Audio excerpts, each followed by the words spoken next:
Hello everyone, back into our May 2020 month-ahead forecast. So we're going to have a review of April's forecast. First of all, see how we did. Then we will have a look at the CFSB2 and the Beijing Climate Center for May, and we'll give you regards of his May 2020 forecast. And then at the end of the video, have a little sneak peek at June. So I'll get on with you very shortly, just to say it's quite a busy day at Gaswebbies today. We've got the week 10-day video update, including all of regular features, coming up later on this afternoon. And we'll also, this evening, have a look at the weather for the bank holiday weekend. Of course, it's going to be bank holiday Friday. This one's done things a little bit differently. So instead of being a bank holiday Monday, it's a bank holiday Friday. This coming Friday this week it's going to be the early May bank holiday Friday. But it's going to be an extended weekend. So have a look at Friday, Saturday, and Sunday's weather for today's third and final video update. Right, that'll be coming up tonight. So, right, let's get on with the May forecast, mate. So, we begin with the temperature anomaly for May 2020, for April 2020, I should say. So, it was widely, again, a warmer than average month across most parts of the country, just before north of Scotland, coming out with near normal temperatures. But you see how the temperature anomaly gets greater the further south you go. So, across parts of South Wales, South West England, Southern England, we're around a couple of degrees above the 81 to 2010 average. More widely, we're kind of in those salmon pink colours, which is around 1.5 to 2 degrees above average. As I say, the anomaly isn't quite as great further north, but nearly all areas in the country had a warmer than average April, and not a surprise really, given that day after day after day it was mostly dry and fine. The rainfall anomaly looks like this as well. So this is the rainfall anomaly set against 2010 average. Most places having a dry or very dry month. Interestingly, we do see the very far south, central southern England, with near normal rainfall there. Maybe even one little area slightly wetter than average. I assume that's down to very localised downpours, probably thunderstorms on a day towards the end of the month, perhaps. But most places coming out really dry. Again, we see eastern Scotland, much of northern England, very, very dry there, less than 20% of their average rainfall. And more widely, sort of most places, somewhere between around 75 and 50% of average rainfall. So definitely a significantly warmer and drier than average April has just been experienced. Now, the Gaswebbies April forecast predicted a warmer than average month. We thought around a degree above the 81 2010 average, so it's perhaps been slightly warmer than we expected. We also forecast a drier than average month, particularly the first half. We thought the second half might have a little bit more in the way of unsettled weather. And I think overall, the April forecast came out really quite well. I'm quite pleased with how the April forecast came out.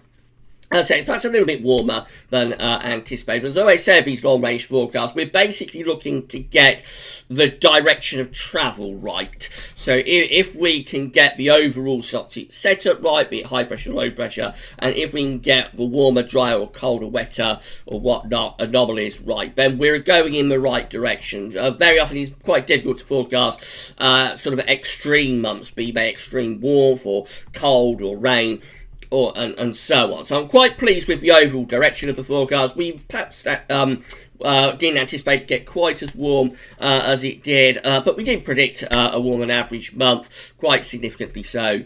And we also said perhaps getting a bit more unsettled later on. That came off also towards the end of the month. We did get rather more unsettled conditions in the closing day or two. So overall, I'm quite happy with the April forecast. And I think overall as well, the spring forecast is going quite well this year too. So I'm pretty pleased with the direction of the long-range forecast at the moment.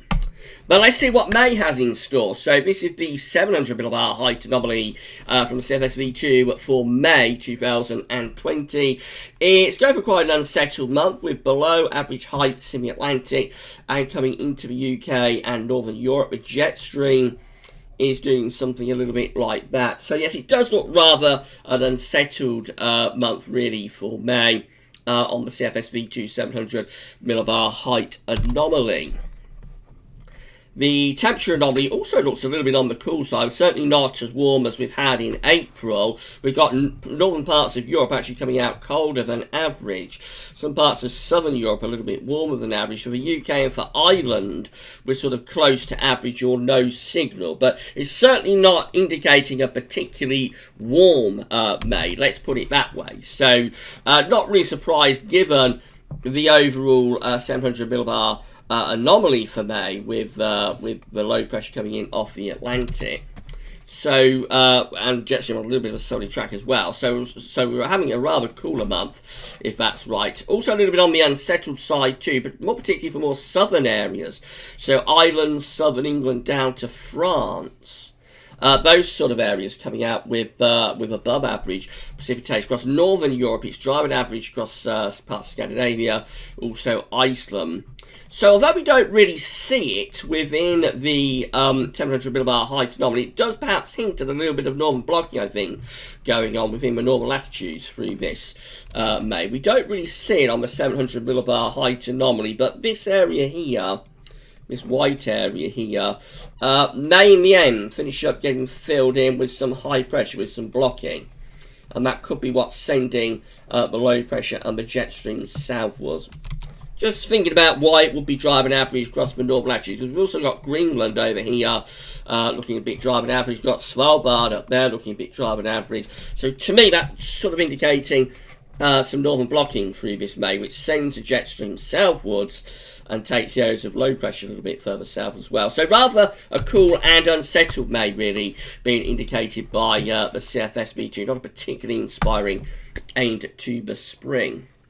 What about the Beijing Climate Center? Well, this is a 500 millibar height anomaly from the Beijing Climate Center, and this is taking us from the 6th of May to the 4th of August, so from the 6th of May to the 4th of June, so just getting into the opening days of June.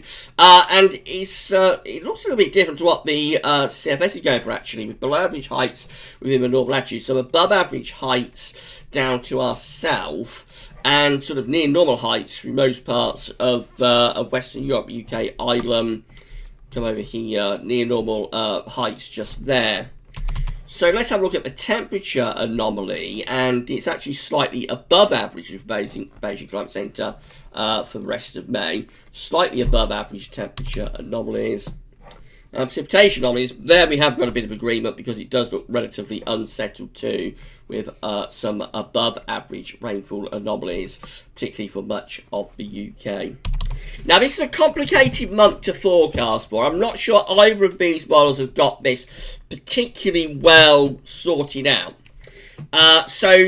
And May is always a very difficult month to forecast for anyway. May, September, they are the two, but are always really, really difficult for differing reasons. The reason at this time of year is that we're losing the polar vortex and everything becomes very slack. The reason September is very difficult to forecast for is because that's always like the peak month for tropical storms in the Atlantic, and they throw everything else into disarray. So the reasons May and September are difficult months to forecast for are different in both months, but they're the two that are always very, very difficult. So I think we're going to go for slightly above average temperatures with this May. Not as warm as April.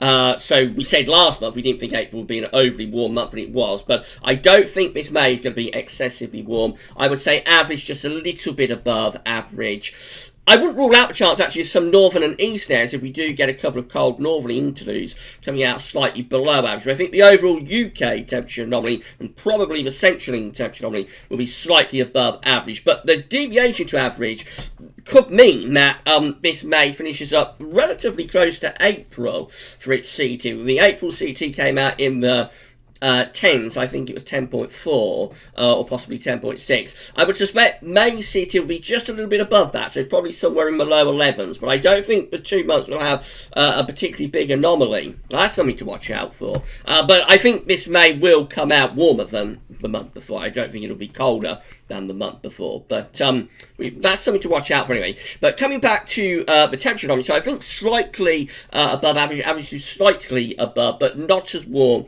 to average as it was in April. and maybe a little bit on the mixed side as well for precipitation. So I suspect we'll have alternating drier and wetter periods. No particular pressure pattern having an ascendancy this month. I think we will sort of swing from high pressure giving warmer, drier days to lower pressure giving cooler, wetter days. And that's probably how the month will go on. There could be a significant warm spell late on in the month, and it's an interesting period around the 25th, 26th, 27th. That period tends to give a few clues of what could happen in the summer. A lot of times. So late to May, the last week of May is always quite an interesting period to watch out for. If we do get a hotter spell through that last week of May, that could have quite interesting sort of implications for the summer. I'll say no more than that, but watch out for the possibility anyway of the weather going a bit hotter in the last week of May. And that's the reason I think overall the temperature probably comes out a little bit above average. What is generally quite a coolish and mixed sort of month, with neither high pressure or low pressure dominating for any protracted period of time.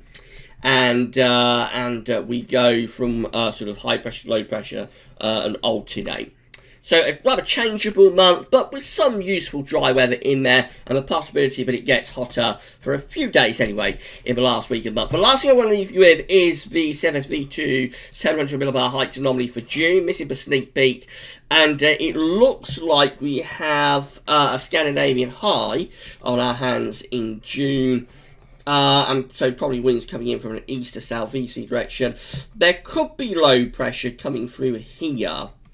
And if there is, it might turn out to be a rather cooler and more unsettled June. But otherwise, hopefully, this high pressure over Scandinavia will actually deliver us a relatively nice month, probably quite easterly, which could drag in quite a bit of cloud and cooler temperatures to the east. But overall, hopefully, that's not going to be too bad, and we might have some quite warm and dry weather to enjoy there at times. Right, so that's it. So the main gas of this May 2020 forecast is for a relatively mixed month. High pressure and low pressure alternating. Temperatures probably come out average to slightly above precipitation. Again, near normal rainfall with the warmer, with the drier and more unsettled spells offsetting one another, so quite close to average with precipitation, but unsettled at times, and certainly more unsettled than April, and maybe the chance of something a bit hotter at some point through the last week of the month.